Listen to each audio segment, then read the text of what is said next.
Hello, good morning, everybody. Today we try to understand and study better and create a scheme to talk about the ballads. As you probably can understand from the word itself, from the word ballad, ballad was originally a story which was normally accompanied by music. So it was something very, very similar to what we know to be a song, okay? And of course, the transmission was oral, so we didn't have at the beginning any written text, but everything was invented and transmitted orally, as well as the epic poem. The creator was unknown, and we can see that the period in which the ballads started to appear was the late Middle Age. So the late Middle Ages were the period in which we start finding the first ballads. But they were later printed they were written and printed in written form in the 18th century in England. The origin of the name is from the French ballet. So it was, of course, a very simple song, which was normally accompanied by not only music, but also dance. Which are the most important characteristics? First of all, the story told is dramatic.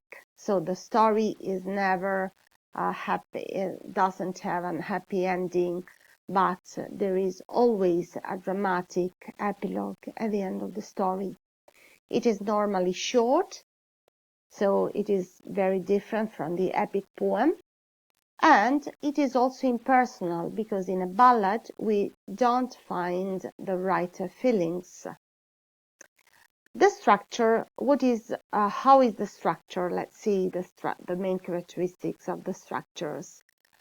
We have stanzas, of course, and stanzas are normally quatrains, so they are normally made up of 4 lines.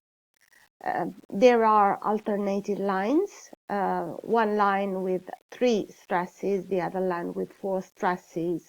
So the alternation of lines is quite regular, with 3 or 4 stresses. The narrator is in third person, so there's never a first-person narrator, or better, even if there is someone who tells the story in first person, he is never involved in the story. There is an abrupt opening, so the story starts immediately without an introduction, without a preparation of the public about the story, about the characters, the place, the setting. And the rhyme scheme is quite always A, B, C, B. Okay, so we have the rhyming lines are the second and the 4th line. The language, as it was a very simple song,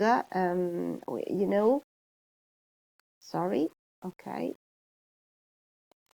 The language was very simple, is very simple, and it is a constant alternation of dialogue and narration. So we find some lines with a dialogue or dialogues and some lines with a narration.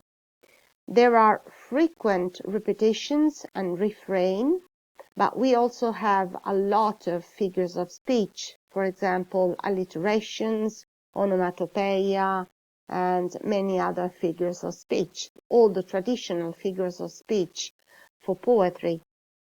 And the main characters are also supernatural creatures. So we find in the ballads also witches, ghosts, fairies, together with traditional characters, normal, we can say, characters. Let's see something about the themes of the ballad. The ballads have more quite constant themes. The first one is the magic. So many of the ballads are dedicated to the magic. Okay, so spells or many other supernatural or magic events. There are some ballads dedicated to the rivalry between the British and the Scottish people. So they are also known as the Borders ballad. There are also outlaws ballads, so talking about people who were outlaws, outlawyer. So, for example, Robin Hood, and other dramatic stories about love and domestic tragedy. Okay, so this is everything for the ballad. I hope it was clear.